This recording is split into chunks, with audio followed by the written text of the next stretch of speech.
అదృష్టం, ఆ నేల మీద కాలు మోపడం నేను చేసుకున్న అదృష్టం.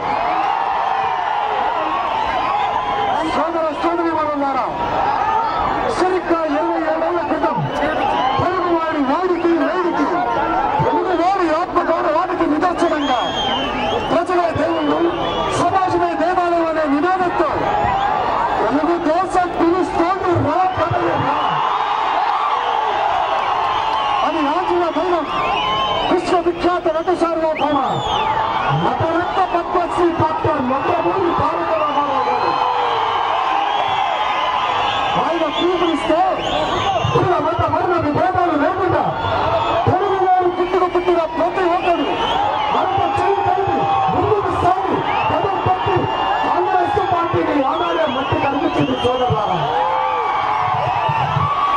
తెలుగు బిడ్డల్లారా, నేడు చరిత్ర మళ్ళీ పునరావృతం కాబోతుంది. మనందరి చేతిలో కాంగ్రెస్ పార్టీ మళ్ళీ భూస్థాపితం అవ్వబోతుంది. లేకపోతే వాళ్ళు మనల్ని, మన జాతినే భూస్థాపన చేస్తారు. సోదరులారా, వెనకడికి ఒక సామెత ఉంది. ఒక మేస్త్రి ఇల్లు కడితే ఇల్లు కాడు వెళ్ళి ఇల్లు కూలిపోయిందంట. అలా అయితే మన కొడుకు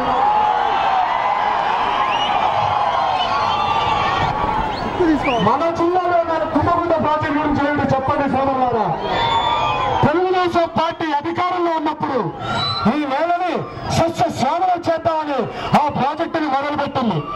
ఈలోపు అధికారులు కట్టెదెక్కారు. ఏమీ చేయలేకపోయారు. సోదరులారా, పీకి పాకాలు పెట్టారు ఆ ప్రాజెక్టును. 2 ప్రాజెక్టులు చూసి కానీ మన పొలానికి మాత్రం నీళ్లు రావట్లేదు. సోదర సోదరి మనన్నారా,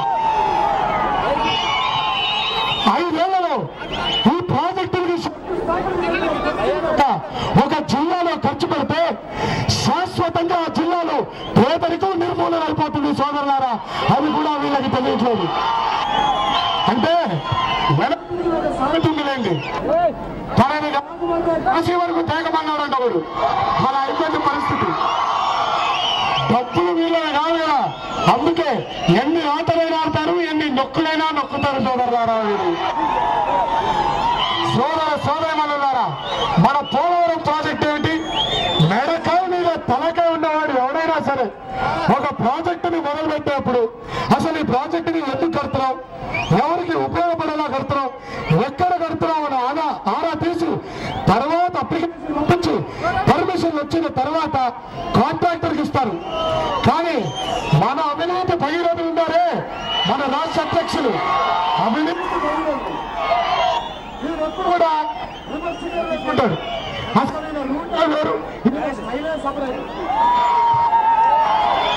ముందు అప్లికేషన్లు చేసి ఫస్ట్ కాంట్రాక్టర్ పిలిచి కాంట్రాక్టర్ ఇచ్చేశారు. కమిషన్లు తీసుకోవాలి కదా మరి. అలా అయిపోయింది. సోదరులారా, మీరు బతుకులు ఇక్కడ ఈరోజు సోదర సోదరీమణులారా, ప్రాజెక్టు వల్ల పర్యావరణానికి తీరని లోటు జరుగుతుందన్నా కూడా వినిపించుకోరు. కారణంగా ఒక నవ్వు మనం వెళ్ళి, సార్ మీరు ప్రాజెక్టు కట్టడం వల్ల ఎంతో మంది పేద గిరిజన కుటుంబాలు రోడ్డు మీద పడుతున్నాయన్నా సరే వినిపించుకోడు. వెటకారంగా ఒక నవ్వు నవ్వుతాడంతే ఆయన.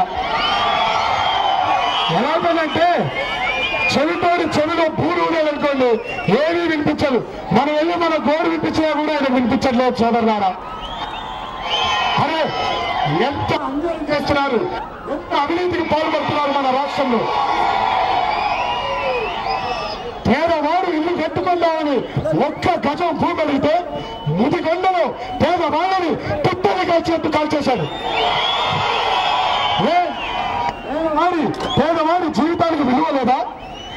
బ్లాక్ మార్కెట్ లో ఎరువులు అమ్ముతున్నారంటే రైతు సోదరుల మీద నిలబెట్టారని చెప్పి దుమ్మి కేసులు బుక్ చేసి రౌడీ సీడలుగా రైతు సోదరులను మరి జైలు పాలు చేశారు. మీరు ఎంత అన్యాయం చూడండి. సోదరులారా, 1 కాదు 2 కాదు, ఈ రోజు కాంగ్రెస్ పార్టీ మన ఆంధ్ర రాష్ట్రాన్ని, మన ప్రజల్ని ఆదుకోవడంలో పూర్తిగా వైఫల్యం అయిపోయింది. సోదరులారా, మీకు చిన్న కళ చెబుతా. మన రాష్ట్ర ఒక్కసారి మన రాష్ట్ర ప్రభుత్వం ఆర్టీసీ బస్సులు అంటుంది. దానికి 9 సంవత్సరాలు చంద్రబాబు నాయుడు గారు డ్రైవర్ గా పనిచేశారు. ఈ లోపగానే వచ్చాడు. ఏమంటే 9 సంవత్సరాలు ఆయనకు అవకాశం ఇచ్చారు కదా, ఒక్కసారి నాకు అవకాశం ఉంది, నేను కూడా బాగా డ్రైవ్ చేస్తానన్నాడు ఈయన. సరే బాగానే ఉంది కదా అని నేను ఓకే అని పాత డ్రైవర్ని తీసేసి కొత్త డ్రైవర్ని బందెక్కించారు. ఎక్కిన తర్వాత నాకు అర్థమైంది ఆ డ్రైవర్ గురించి. రోజుకో పార్టీని చొప్పున బస్సులో పార్టీలన్నీ అమ్మేసుకున్నారు సోదరులారా. ఆ డ్రైవర్ బస్సుని చూస్తే బస్సులో టైర్లు లేవు, సీట్లు లేవు, స్టీరింగ్ లేదు, ఆఖరికి ఇంజన్ కూడా అమ్మేసుకుంటే బస్సు బాడీని బట్టి వదిలేశారు సోదరులారా. వారిని ఇతరులు ఇలా చేశాడు. సరే పోలే, మన పాత డ్రైవర్ నేను కదా, నారా చంద్రబాబు నాయుడు గారిని మళ్ళీ పిలిపించండి అని మీరు అనుకుంటుంటే వీళ్ళిద్దరి మధ్యలో ఇప్పుడు ఇంకోటి చూడండి.